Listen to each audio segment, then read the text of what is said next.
I'm Dr. Salma Abdul Sattar, Assistant Professor in Political Science, JT Art Science Commerce College for Women, Malegaon. This presentation is for Class FYBA, Politics G1.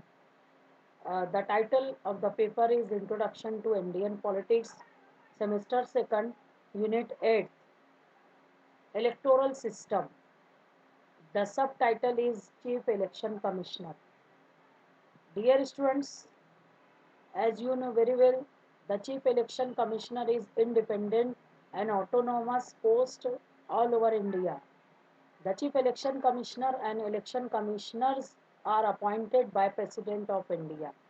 जैसा कि आप जानते हैं student कि president of India chief election commissioner और दूसरे election commissioners का appointment करते हैं but on the recommendation of prime minister. Each of them holds their office for a period of 6 years or up to the age of 65 years, whichever comes first. इनमें से हर commissioner, चाहे chief election commissioner हो या दूसरे other election commissioners, अपनी जो है post जो है अपनी ऑफिस जो है वो 6 साल तक जो है उनकी टर्म होती है, या फिर 6 साल से पहले अगर वो 65 साल के हो जाते हैं, दोनों में से या तो 65 के हो जाएं या 6 साल कंप्लीट हो जाए, विच एवर कम्स फर्स्ट, उनको अपनी पोस्ट छोड़नी पड़ेगी. They receive the same perks and पे एज सुप्रीम कोर्ट जजेस. और वही तमाम फैसिलिटीज़, अलाउंसेस और सैलरी रहेगी जो कि सुप्रीम कोर्ट के जजेस को हैं, यानी उन दोनों का जो है पे स्केल सेम रहेगा.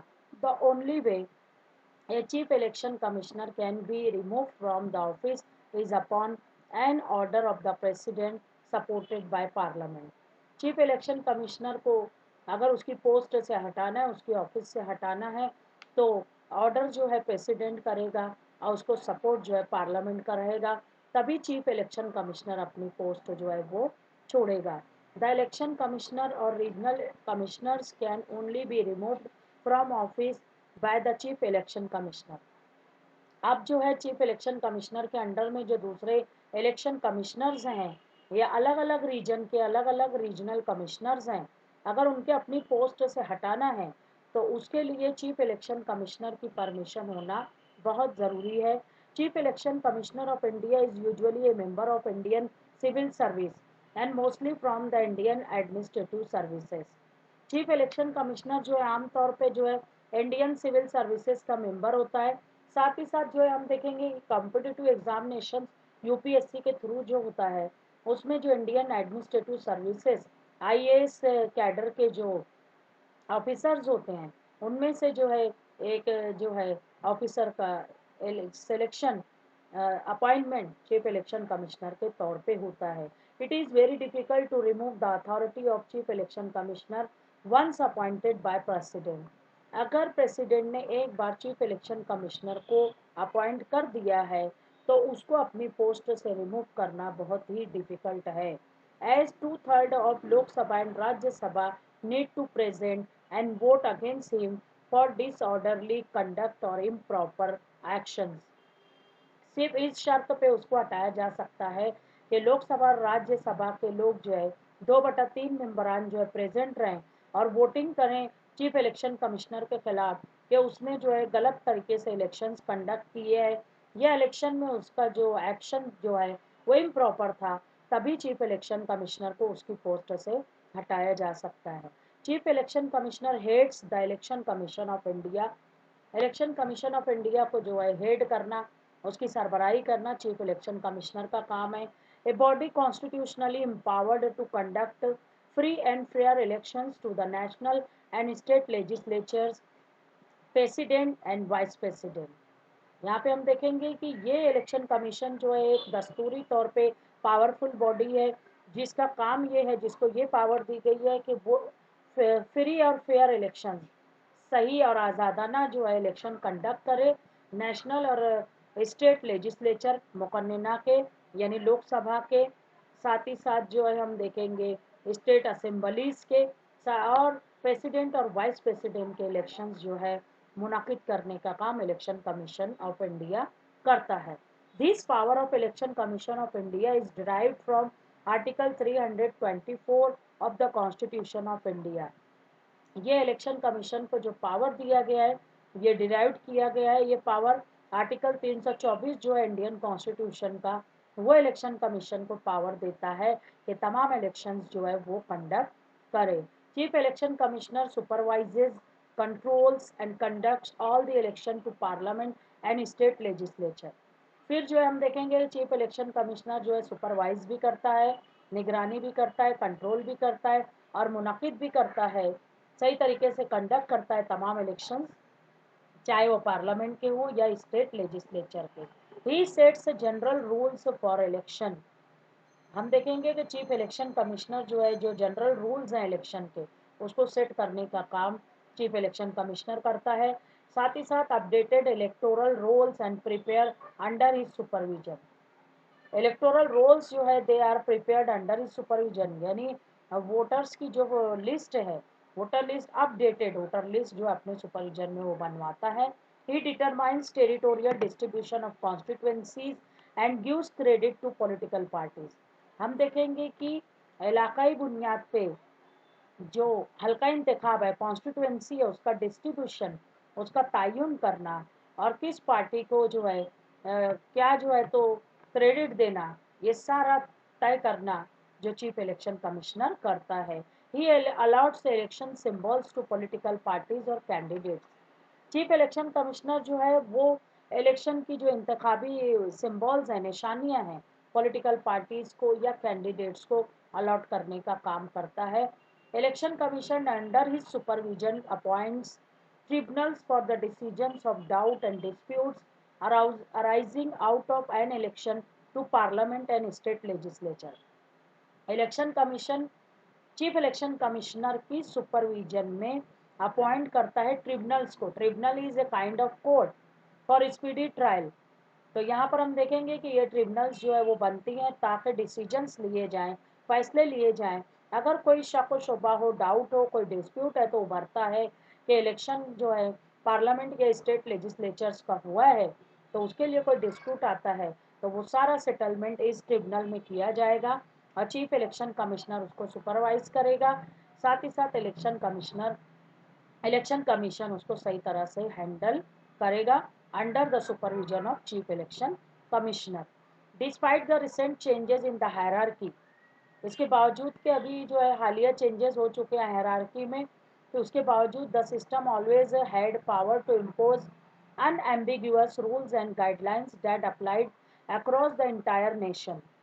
यहाँ पे हम देखेंगे कि पूरे देश के लिए जो है जो कुछ भी रूल्स हैं, गाइडलाइंस हैं, अनएम्बिगुअस है, यानी जो है जो कुछ भी रूल्स रेगुलेशंस जो इम्पोज किए जाते हैं, तो इलेक्शन कमीशन जो है उसको ये पावर हासिल है कि चीफ इलेक्शन कमिश्नर के अंडर में वो सारे रूल्स और रेगुलेशंस और गाइडलाइन को इम्पोज करे। और ये सारे रूल्स रेगुलेशंस और गाइडलाइन अनएम्बिगुअस हैं। Unambiguous means not clear, sorry, clear, very clear. हम देखेंगे कि ambiguous means not clear, unambiguous यानी वेरी क्लियर। तो यहाँ पे जो है गाइडलाइंस जो है बहुत ही क्लियर जो है ये पूरे जो है देश के इलेक्शंस को कंडक्ट करने के लिए जो है चीफ इलेक्शन कमीशन बनाता है under the supervision of election commissioner. As to how the ballots will be, for example यहाँ पे हम दे रहे हैं कि how the ballots will be cast and counted, के वोटिंग कैसे डाली जाएगी, वोट कैसे कास्ट की जाएगी और उसकी काउंटिंग कैसे होगी। What will be regarded as unqualified vote, और कौन से वोट्स को अनक्वालिफाइड वोट में जो है गिना जाएगा, ये सारा तक कुछ तय करना वो इलेक्शन कमीशन की जिम्मेदारी है। और ख़ास तौर से चीफ इलेक्शन कमिश्नर उसको सुपरवाइज करता है। India was probably one of the first countries in the world to go for a completely electronic ballot in the parliamentary elections in 2014। Hindustan जो है शायद पूरी दुनिया में पहला कंट्री है जो कि कंप्लीट तौर पे इलेक्ट्रॉनिक बैलेट का यूज़ किया, वीवीपैट जो मशीन थी हमारी उसको यूज़ किया पार्लियामेंट्री इलेक्शन में 2014 में। इससे पहले वर्ल्ड में पार्लियामेंट्री इलेक्शंस के लिए ये यूज़ नहीं की गई थी। What made this remarkable was the election commission of India. और ये जो कुछ भी अचीवमेंट हुआ इसका क्रेडिट जो है इलेक्शन कमीशन ऑफ इंडिया को जाता है कि they had successfully implemented this across the entire diverse Indian population that also consisted of rural illiterate people.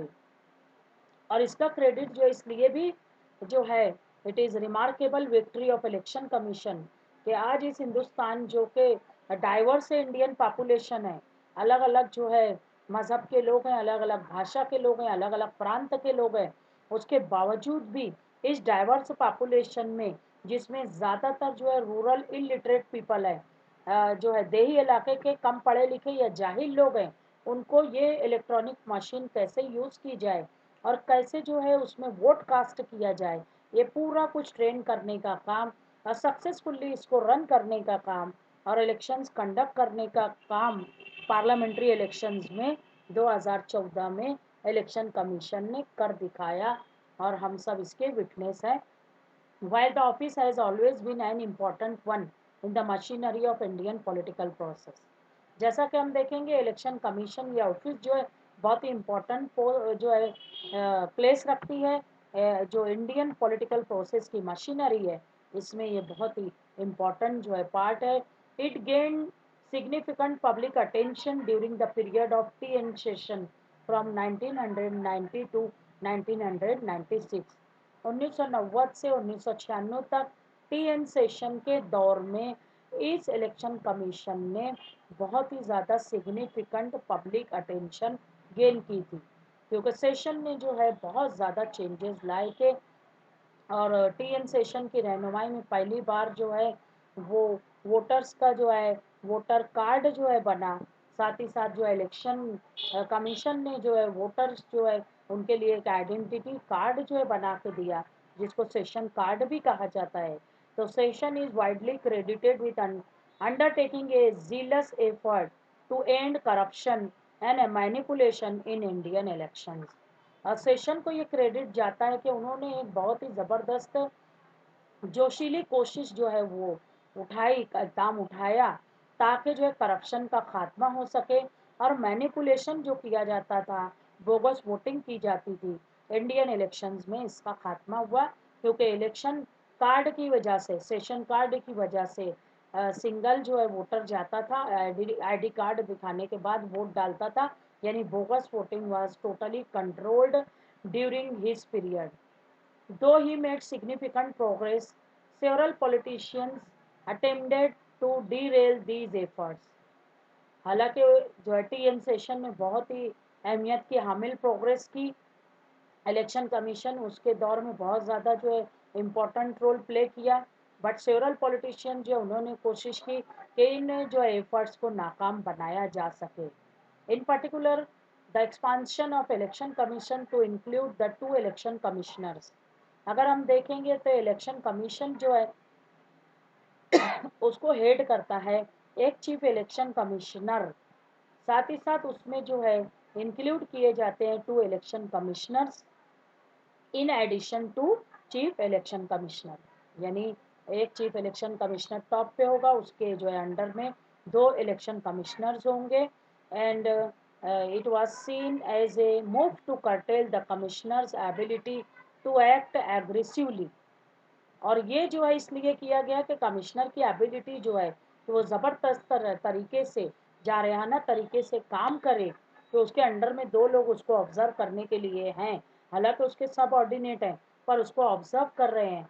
तो इसलिए कमिश्नर अपनी एबिलिटी को सही तरह से कर्टेल करता है और वो अपनी ड्यूटी सही तरह से परफॉर्म करता है. तो इस तरह से हम देखेंगे कि ओवरऑल चीफ इलेक्शन कमिश्नर जो है बहुत ही ज़्यादा पावरफुल है. और यहाँ पर जो है हमारा ये यूनिट कंप्लीट होता है.